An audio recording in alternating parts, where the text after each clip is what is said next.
Open the podcast bay door as hell.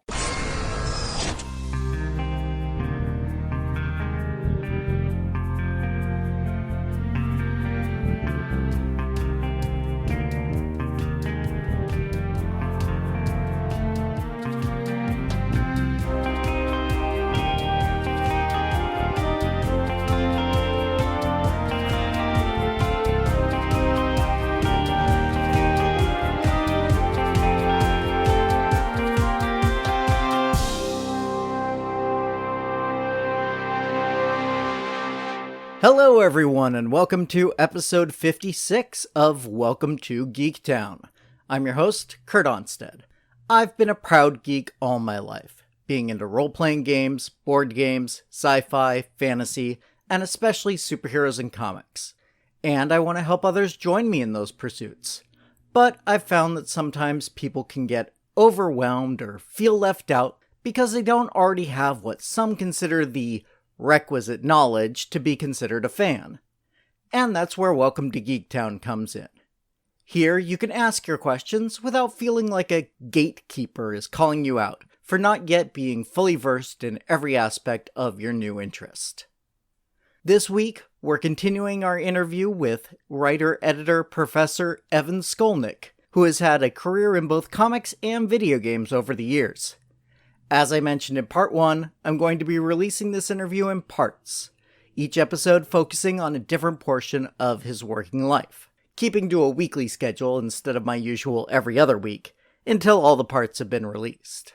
This final section of the regular interview covers Evan's time with Valiant Comics, then moves into his current career as a video game producer/writer and instructor in doing the same.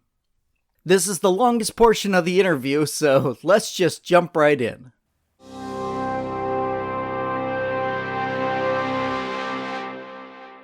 So let's move on to your time at Valiant. I'm going to guess with Fabian being the editor-in-chief there at that time that may have led to that gig as well?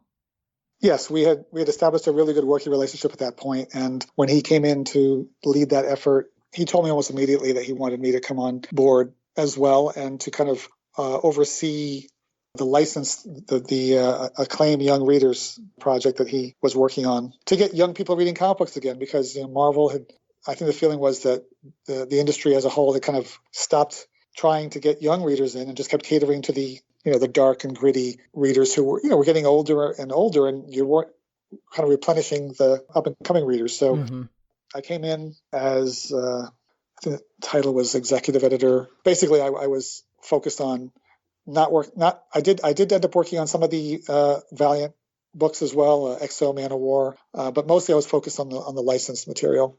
Yeah, you seem to have done a lot of work with Disney's books. Did you have any interesting interactions with Disney at that time? Oh my God. That sounds like a yes. I don't want them to hunt me down. Well, now Disney owns everything. They'll come and find me. I ended up working for companies that were gobbled up by Disney. First Marvel, that was gobbled up after I left. But then, of course, LucasArts and Lucasfilm, it got gobbled up while I was there. What we were doing with the Disney Acclaim Young Readers, or AYR books, was trying to churn out like 120 pages of Disney content a month. And the artists that we were using were comic book artists that we had worked with in the past, people who were very talented people, but they were not Disney animators.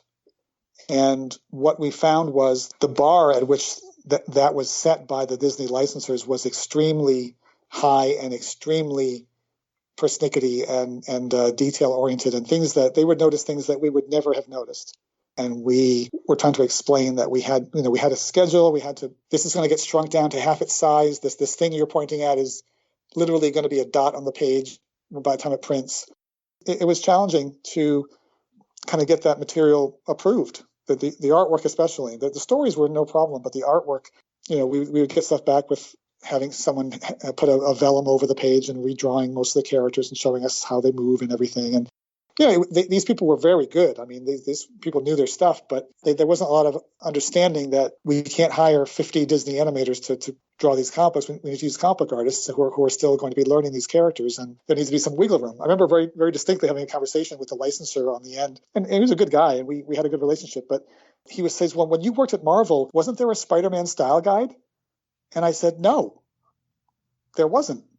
Everyone drew their own version of Spider-Man. Look at Todd McFarlane's Spider-Man versus John Romita Sr.'s version of Spider-Man. I mean, you can see that there's an interpretation, and that's kind of what helped keep the character vibrant over the years, was kind of reinterpreting and reinventing the visual.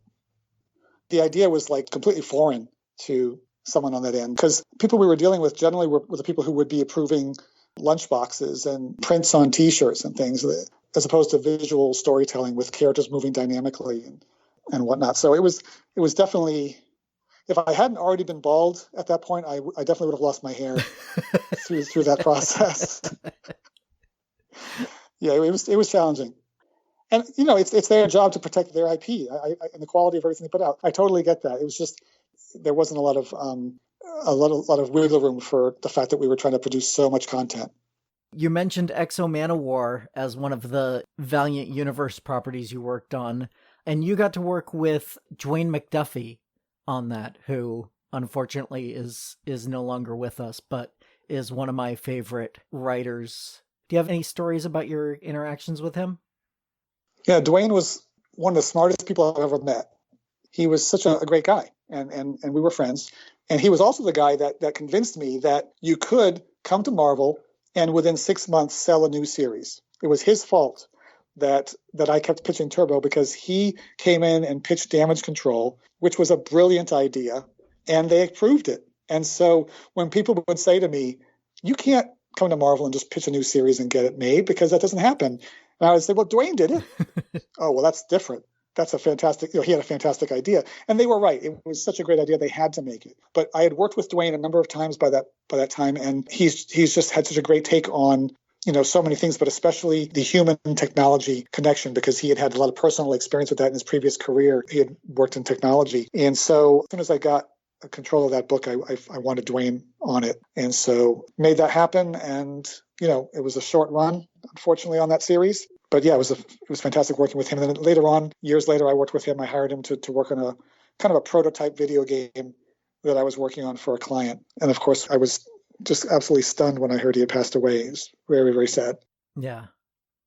But he was someone I'm very honored to have gotten to work with and to know and hang out with at Comic-Con and catch up with. And he wanted me to come out and work with him when he was working on the animated Justice League series. He invited me to come out and work with him. And I said, well, does it involve moving to LA?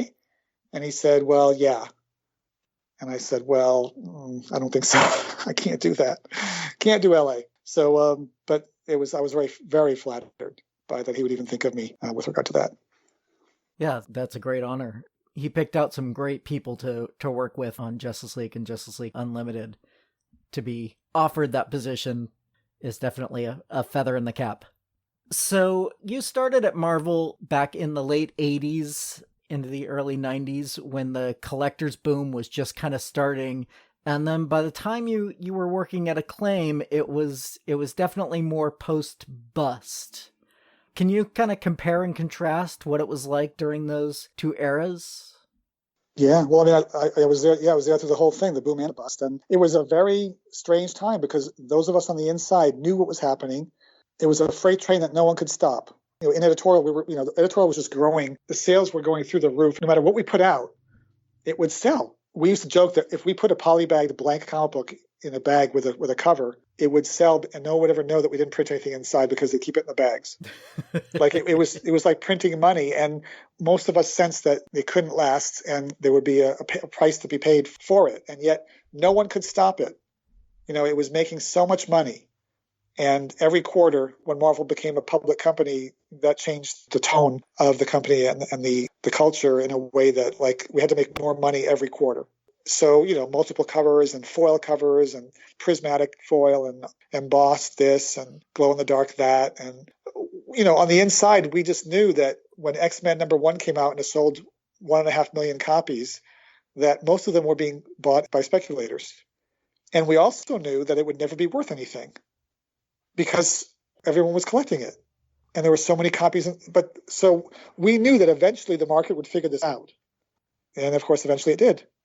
And so, as I was kind of rising through the ranks within editorial, modestly rising, that was when things really started to kind of fall apart. And it became not so much get your comic book sales up so much as the goal was to keep your sales from falling too fast. I remember when I was editing Doctor Strange and had made some changes in it, and I was making the case that my sales were falling much more slowly than other series sales were. That was the goal at that point, really. I mean, it was all you could hope for.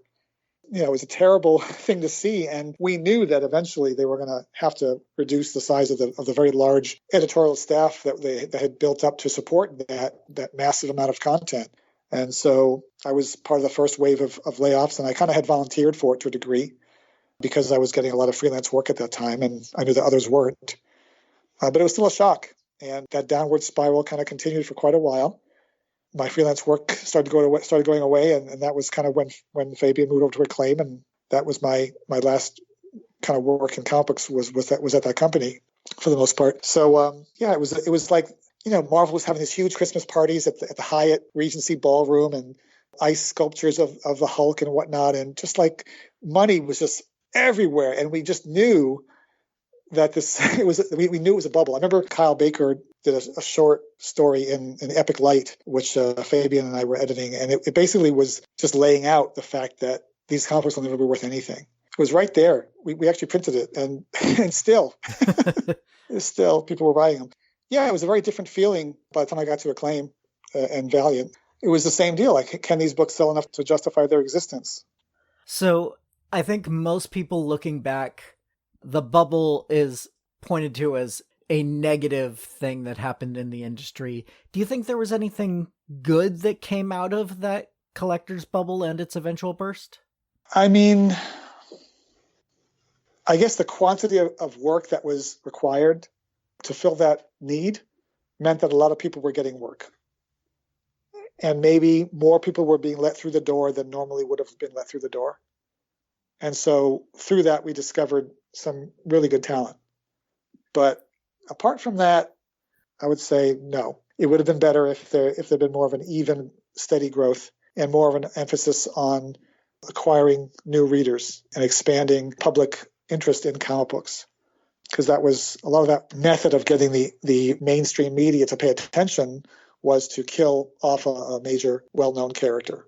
That became the go-to thing to do, and we still see it today once in a while. Oh my God, they killed Captain America. Oh, they killed Superman. Whatever it would grab some headlines, and of course everyone in the industry would know. Oh, okay, he'll be back in 6 months, and ho hum. But when people in the mainstream would hear it, it would get some press. But I felt that we should have been doing more to reach a larger audience and to get kids reading comic books again. But there were so many other options for kids that were coming up at that time.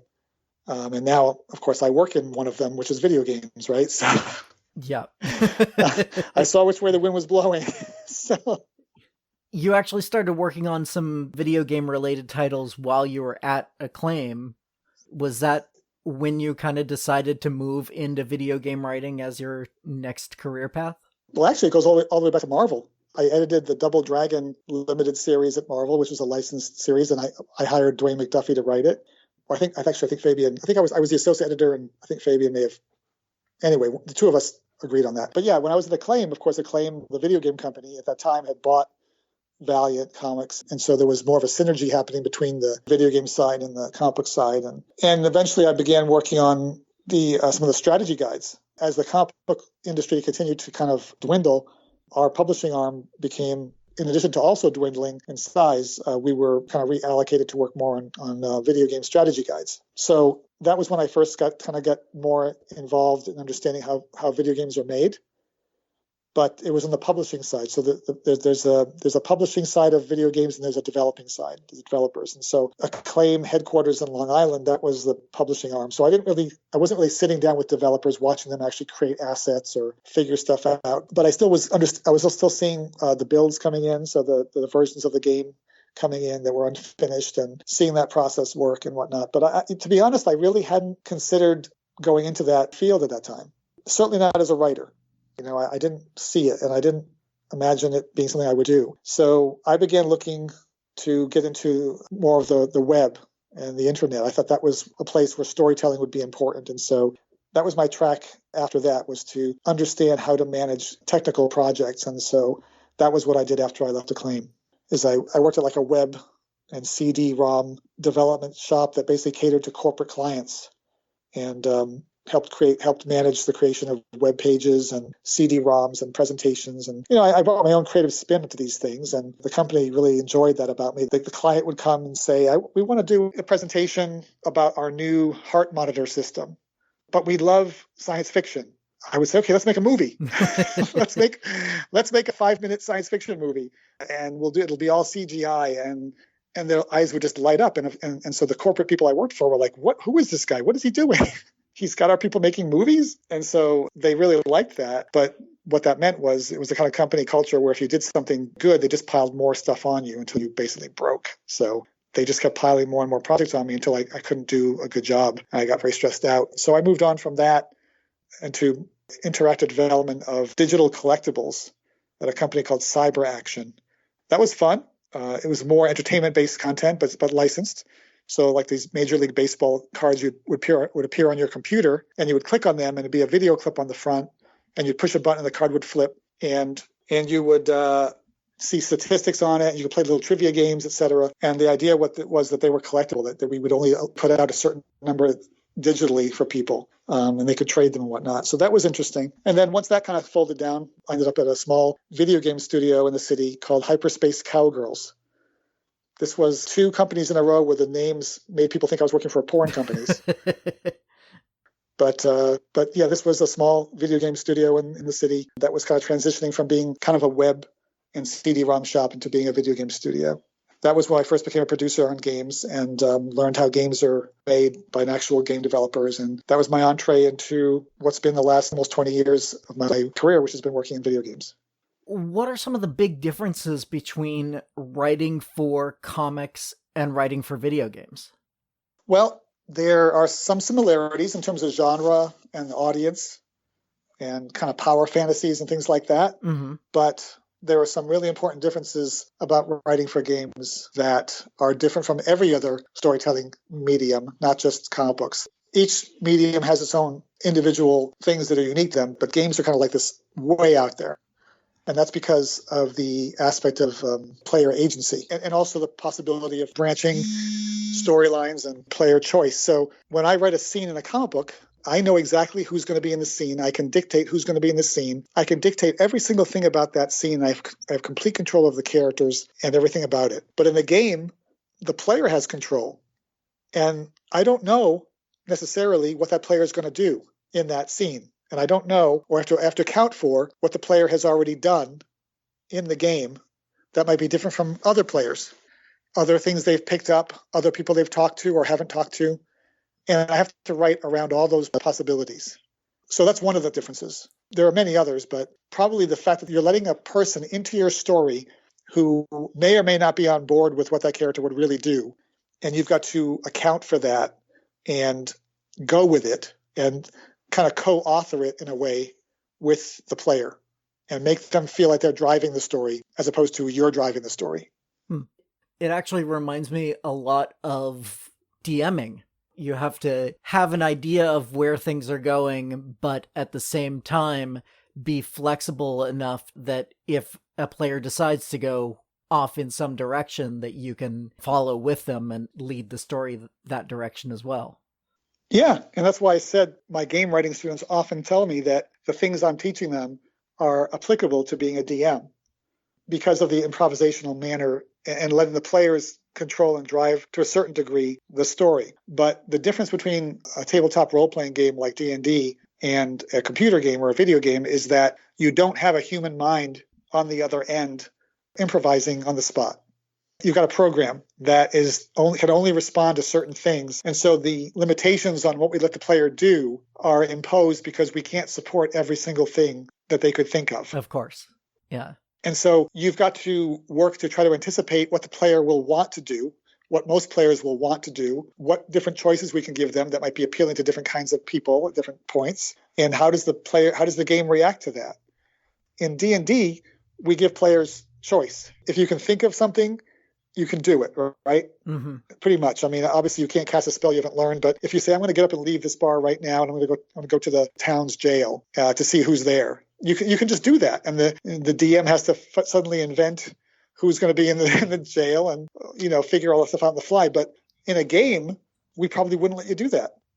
We probably would lock the doors of the jail so you can't get in, because we don't want to have to program all that stuff in there for the side case where a player gets curious about what's inside that building. So we have to anticipate what the player will want to do and also try to control the pacing, which is difficult because players don't always do what you want them to do when you want them to do them. So it can be very, very complicated. There was one point on Marvel Ultimate Alliance 2 when I had a spreadsheet of all the playable characters and all of their different arcs through the storyline, all their possible arcs, and it covered almost my entire wall. It was probably 5 feet by 5 feet on my wall with very, very tiny type, because we had 24 playable characters and like 50 non-playable characters, all from the Marvel Universe, and trying to make sure that we were keeping track of them all so we didn't have someone pop up in Act 3 who may have died in Act 2. Right. So it's a lot of spreadsheets and flowcharts and things like that help you plan all of those different branches that you can take? There's lots of different tools. A lot of developers have proprietary tools that they built. And there are some tools out in the market now that are designed for this type of storytelling as it's become more popular. But yeah, back in the day, 10 years ago, you were kind of on your own to figure out how to solve these technical issues. And yes, spreadsheets are definitely a huge part of being a game writer, and understanding how to whip them into shape to serve your purposes, because it can get very complicated. And then you have the idea of what we call systemic dialogue, or barks. If you're running around a game environment and someone says, like the bad guys see you, they go, oh, there he is, go get him. That's a bark. That happens only if certain conditions are met. And if it happens again, you don't want them to say the exact same line. So you've got to write like 10 variations of that same thought, and then multiply this by all the different things that can happen. And this is how you get games that have 100,000 lines of dialogue. So with a game like Walking Dead New Frontier, where the characters could actually kind of start out from a different place, did that add even more complexity to your planning, or does that actually help narrow things down a little bit for you? If we're going to reference something that you did in a previous game or episode, then we call it setting a flag, or in Telltale, I think it was called setting a conditional. And we would have to keep track of these things. So then we would check it. So that if a character came to talk to you and you had done either A or B previously, we could have the character say something different to you depending on what you had actually done. These are the things that not only make the world feel more real, but make the player feel like the game is paying attention to what they're doing and honoring their choices. On New Frontier, what was interesting is one of the first things I did when I arrived at Telltale was I was asked to help work on a tool that was made for someone who hadn't played the previous game. Because if someone hadn't played the previous game, what we're going to draw upon? It was kind of like a questionnaire that was like, well, if you were in this situation, what would you do? And then based on all your answers, then the game would then set the conditionals to those responses, and the game would then act accordingly going forward. Oh, that makes sense. These are all complications that you don't deal with when you're writing like a comic book series. And I'm not saying writing a comic book series is easy, because it isn't. I mean, having done it, also I have charts, my own character arcs that I had planned to do for New Warriors and things like that. But it certainly tends to get exponentially larger when you're talking about introducing a player into the equation who can do different things, and we want to make sure the world acts as if it would, in reality, which is that the world reflects the choices you've made around you. As a video game writer, how much do you interact with the programmers, and how much programming do you yourself know, if any? I don't know any programming, so I don't really need to. But what helps me as a game writer is, as having been a producer, I was managing the entire team, and I had to learn enough about what each discipline does and how they do it to be able to manage the process and to be able to help them estimate their time and kind of solve their problems and remove their obstacles. So as a game writer now, I don't program, but I definitely have a good sense of what the programming implications might be for my ideas. The same way that if I write a comic book page and I ask for 1,000,000 flying saucers, and I'm not talking about today when the person could just Photoshop and copy. I'm talking about I want 1,000,000 individually designed spaceships on a full page splash. Right. I know that I'm asking the artist to do a lot of extra work. So in games, there are things that I'm thinking of that I know will have programming implications, will have design implications, animation implications. It's kind of like that producer's hat that I kind of always have on as well. It helps me avoid running down paths that I know are going to be out of scope for the team or are going to create a lot of extra work. And so sometimes the idea is worth it. And I'll say, look, I know this is a lot of extra work, but here's the idea. What do you think? But in terms of my actually interacting with the people who are doing the technical work, the creative work, it's really a team effort because as a game writer, you're one of the people on the team who's coming up with the ideas, maybe for a story, but you're not the person who's going to execute on those ideas. You're going to write a script for the cutscenes and you're going to write dialogue, but the missions are designed by mission designers. You know, the gameplay is designed by gameplay designers and the animations are done by animators. You're not going to be the person delivering it. You're the person who's kind of helping conceptualize and crystallize it. So everyone has to have the same vision of what we're trying to create. And it's kind of like the same on a movie set, you know, the production design, the music, everything has to be going for the same emotion and the same goals. And so it requires a lot of collaboration. And the thing with game design and game development is it's very iterative. It changes on the fly. It's about prototyping and testing and changing because this is more fun or this is less fun or this is more interesting or less interesting. And so the story has to constantly bend and twist around these changes to the design, to the mechanics. You know, one of the things I say to my students who want to be game writers is any type of writer has to be flexible and open to change, but maybe game writers are the ones who have to be the most flexible because we are definitely the tail and not the dog when it comes to game development. We don't drive the experience, we enhance the experience. And that's another big difference between writing for most other traditional storytelling media and games is that the players have not really come for a story per se. They've come for gameplay. And that's different than like a movie, right? Right. No one goes into a movie theater, sits down and says to his friend, I hope there isn't too much story in this movie. But some people who, when they sit down to play a game, feel that way. They skip the cutscenes. They just want to get straight to the gameplay. And that's fine. There is nothing wrong with that. We have to understand and appreciate that player and still find a way to make sure we contextualize their gameplay experience so they know why they're doing what they're doing and they have an emotional incentive to do it. So that's another thing that's very different. We're definitely in a role of enhancing gameplay and contextualizing it, making it better, as opposed to defining gameplay and dictating what the player should do. So how many writers are actually hired on for a typical game? Is there like a ratio of gameplay per number of writers needed or something along those lines? Or does it just vary so much from studio to studio? It really does vary.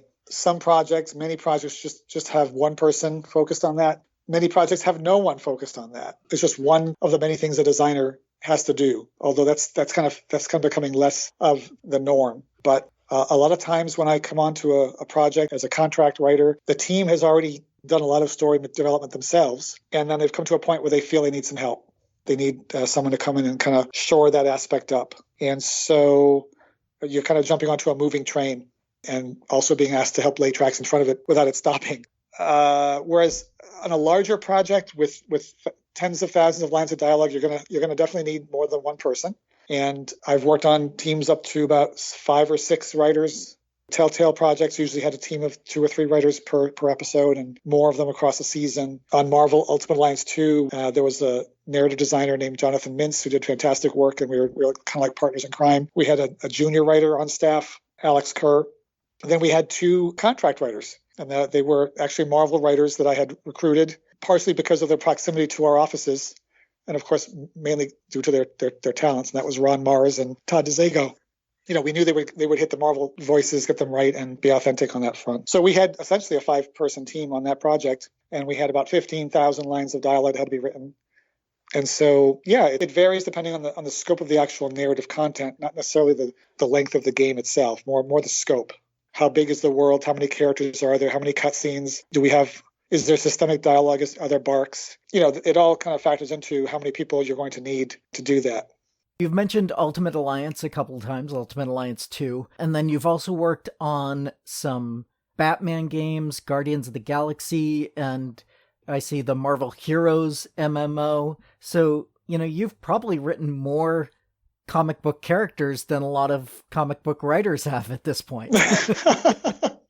Well, it's possible. I don't know. I mean, certainly Marvel Ultimate Alliance 2 had like a giant cast of characters, and it was lots of fun, including sneaking the new Warriors in there, because of course they were at the heart of the Civil War kickoff, and I wanted to make sure so I was able to sneak in, Justice and Firestar, NPCs, and this was at the time when Speedball was, in his penance phase. Yeah, so we don't like to talk about that. No, we don't. But we got him in there, and I was able to reference the new Warriors several times, and put my own little spin on those things. Marvel Ultimate Alliance 2 was really the project that convinced me that I should move away from being a game producer and being a full-time game writer. Up to that point, I'd been kind of mainly a producer. In other words, a manager. But because of that project, I've been helping with the writing on the studio's titles in general, but it wasn't my main job. But for MUA 2, it needed a lot of work. So I basically was allowed to take a break from producing and focus on that full time for over a year.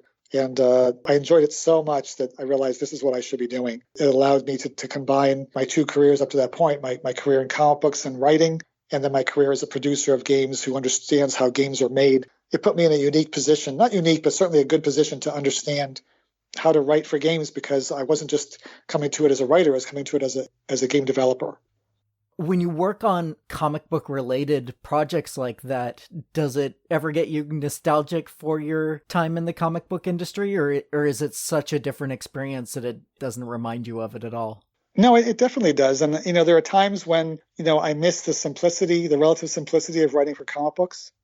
One of the great things about writing a comic book series like at Marvel was it was you, a few other people, and whatever your vision was for that issue. And if you could get it past your editor and the editor-in-chief, and it went out to the wild and tens of thousands of people. And that was it. With a game, I'm often dealing with scores of developers, possibly over 100 of them, and everything I do could affect any one of them.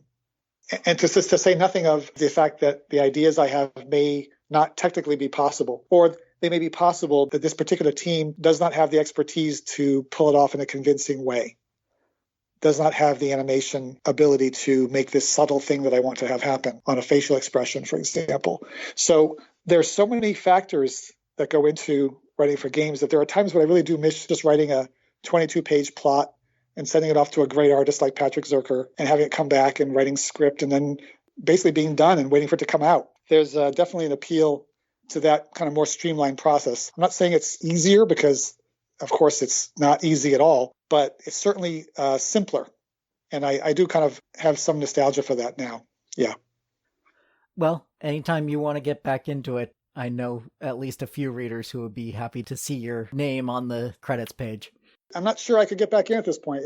It's very competitive, and to be honest, I'm actually really happy with doing what I'm doing. I love working in video games. But if someone said, "Hey, we want you to write a comic book series for Marvel or something," I would be, okay, yeah, yep. but I don't think it would be. I don't think that would happen. I'd have to kind of make a full court press to break my way back in there, I think. And right. And to be honest, that would be a lot of effort that I probably could focus on an area that I know that I can succeed right now, which is games. Makes sense. Yeah. Although, while you have had a lot of success, you've also had some projects that have kind of fizzled out and not gone anywhere. And one I specifically wanted to ask about, because there was so much hype around it, was Star Wars 1313. I knew you were going to say that. Now, without breaking any NDAs, what can you tell us about your experience on that and what happened there? It was a great couple of years in my life, and I really enjoyed working on that project. It was a fantastic opportunity, and it kind of came on the heels of what I just said. Was that I had decided that I wanted to be a full-time game writer after Marvel Ultimate Alliance 2, but after that game shipped, it was clear we weren't going to get to do a Marvel Ultimate Alliance 3 because Activision and Marvel were not able to come to terms on a new contract. So I ended up going back to being a producer on Guitar Hero type games at the developer I was at, and I was really there was really not going to be a chance for me to do that again there, at least not in the near future. So I began looking around, and I ended up moving my family across the country to San Francisco area and working at LucasArts, which was just a fantastic experience. But, LucasArts, even up to that point, had really been going through these convulsions every couple of years where they would change their strategy entirely as to whether they should develop games in-house or farm them out to other publishers and license them out. And they would have presidents come in for the company and then be fired 2 years later, and there'd be a big layoff and then hired back up. And so it was a very much coming out. I came out to the project and to the company knowing that 50-50 this game never comes out. That was my own personal estimation. But I wanted to get to the Bay Area because this is like one of the main hubs of game development. I wanted to have lots of options because it's a very volatile industry. So if one job didn't work out, I would have other things available without having to move my family again. So yeah, I came in with my eyes open and worked with a great team, it was a small, maybe 15-person, 20-person team, but everyone was very senior level in terms of their knowledge and ability and capabilities. And so it was like an all-star team. It's like playing on an all-star team. And I felt very honored to be part of it. And we built this incredible demo that just floored everybody at E3 in 2012 and kind of paved the way or certainly showed people what a game could look like on the new hardware, which of course now is pretty much standard, but back then it was pretty breathtaking. Once Disney acquired Lucas in the middle of all that, there was a big question mark as to whether Disney really had an interest in publishing big ticket console titles. And in the end, it became clear that they did not have an interest in that. And they shuttered the whole company apart from just keeping it available to license games out, which is what they now do. They basically oversee the licensing of games like Star Wars Battlefront, which I worked on. The first Battlefront, I was the main dialogue writer on that. And I made some great friends. And when you make great friends at a studio and like working with you, that eventually ends up being a good thing for you. In fact, most recently I worked with a couple of those people from Lucas who ended up at Sony, ended up being the writer on a game that just came out last fall called Concrete Genie. So these things happen and, they end up being very frustrating at the time and heartbreaking. But I still to this day have notes on my phone about things I want to do with that story that I would type to myself while I was on the train heading into work when they would occur to me. But in the end, the people I got to work with and be able to say I worked on a Star Wars game, even if it didn't come out, that game is kind of legendary. Oh, definitely. Like I said, I'm not really a video game guy, but even I remember seeing that footage and being excited for it. Yeah, and that footage promised a game that would be, hours and hours of content at that polish level. And frankly, I don't think that would have been what we could have delivered because that demo was super, super polished. Like lots and lots of time went into making it really polished. And so to extrapolate that over 8 or 10 hours of gameplay, I don't know if that would have been feasible, but it would have. On the other hand, I know what the story was going to be. I know what the gameplay was going to be. It was going to be a great game. But kind of like in a way, the game that's in people's heads that they kind of imagined around that demo is probably better than what we could have possibly delivered. Isn't that always the case? I guess so. Yeah, I guess. But yeah, I to this day, if I tell someone I worked on that game, they go, oh, they groan in sympathy at the loss. So in addition to all your work inside the industry, you're also a professor on the subject of video game narratives and have literally written the book on the subject. Did you write your book first and then start using it when you became a teacher, or did you teach first and decide to write that book? How did that kind of come together? Like so many things in this part of my career, none of it was planned, and it all kind of unfolded one thing at a time that kind of snowballed into the next thing that wasn't part of a plan. So the way it started was, when I was at Vicarious Visions in upstate New York, working on a lot of handheld titles and whatnot, before doing big things there like Marvel Ultimate Alliance 2. There was a policy that the company had was that if you got a talk accepted to the Game Developers Conference in San Francisco, which is the biggest conference of game developers in the world, if you got a talk accepted, the company would fly you out there and put you up in a hotel, and you get to go to the show for free, which is amazing. So I began pitching to do that. And the second year I pitched, I was able to get a 1-hour talk approved, or I give a 1-hour talk on writing dialogue for games. And then I decided to expand it to a full day tutorial the next year. And that was 2007, I believe. And I basically basically did a lot of work and got a whole 8-hour tutorial together. I originally designed it for about 15 people. And I emailed the show organizers a few weeks before to see if people had actually signed up for it. And they said, yeah, you've got like 80 people or so signed up. I was like, what? I pictured like a classroom. This was going to be a big room. So I had to rethink my presentation. But I've been doing that presentation every year because it's fortunately it's popular and people like it. Mm-hmm. And the very first couple of years I started doing it, it's a long day. I'm on my feet for basically 8 hours and talking, and which, as you can tell by now, I'm okay with talking for a long time. But in between the occasional breaks, these older guys with white beards would approach me as I was kind of resting and getting ready for the next section. And they would introduce themselves. They'd say, I'm so-and-so from the university of whatever. And they would say, do you teach? And I would say, no, I'm just doing this because I really enjoy doing it. And I like to get to GDC. And they would say, you should teach. And it kind of planted a little nut in the back of my mind, a little seed. I thought, okay, maybe I'm okay at this, and maybe someday I will want to teach when I'm too old to make video games. Maybe I'll teach. So over the years, it occurred to me that maybe I should take this tutorial and turn it into a book.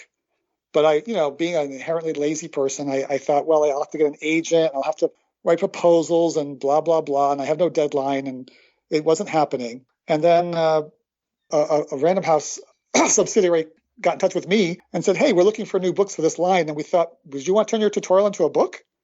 I was like, yes. Why, yes, I would. And so that's kind of how that happened. Nice.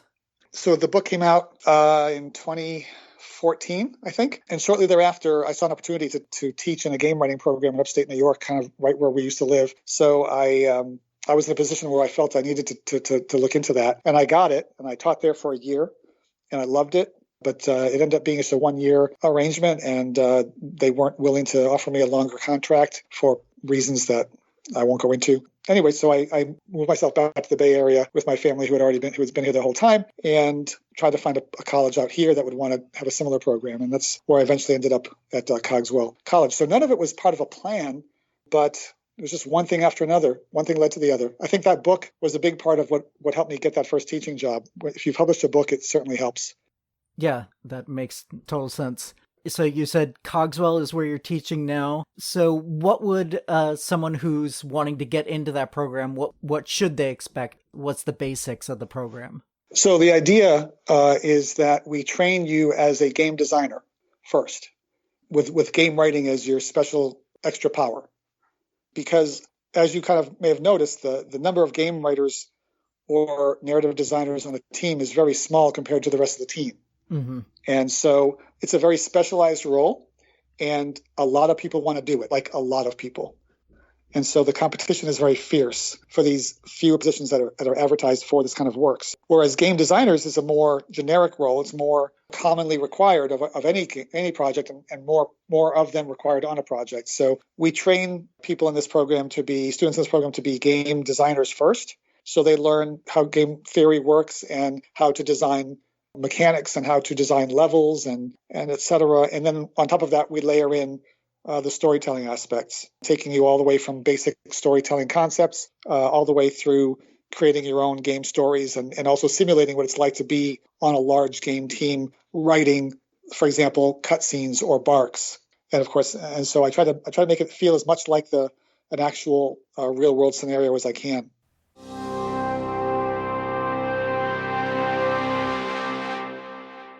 That concludes part 3 of my interview with Evan Skolnick.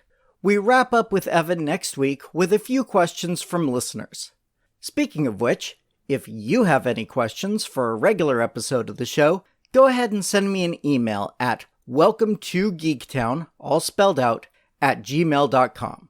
Or you can go to www.welcome2, the number 2 in this case, geektown.com, and click Submit a Question if you'd prefer to remain anonymous. Other contact options include facebook.com/welcome to Geektown or Twitter @GeektownPodcast. Also, if you'd like to support the show directly, come join the Patreon at patreon.com/welcome to Geektown for just $1 per month to get access to full scripts of the shows, outtakes, and a monthly shoutout. You can also help the show grow by subscribing and giving a 5-star review over on Apple Podcasts to join the Geektown City Council, which helps other people find the show, so we can all tell them, Welcome to Geektown. Population, us. Welcome to Geektown is written, narrated, edited, and produced by me, Kurt Onstead. Theme music is by Aaron Levitz, logo art by Archie Santana. All other sound clips are the copyrighted material of their respective owners, and no infringement is intended, falling under fair use.